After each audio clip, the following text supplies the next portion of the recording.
Hello guys, for today video meron bang pinaayos sa akin na cellphone, Realme, at sabi ng may-ari ay nabasa daw, kaya agad-agad natin binuksan at nakita po natin na talagang nabasa at masakit dito ay naputol yung legs ng batteries.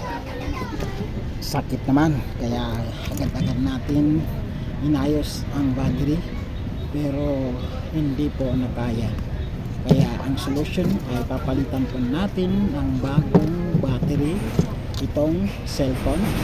Kaya yun guys, inugasan po natin itong kanyang cellphone ng thinner at yun, papalitan na natin ng bagong battery.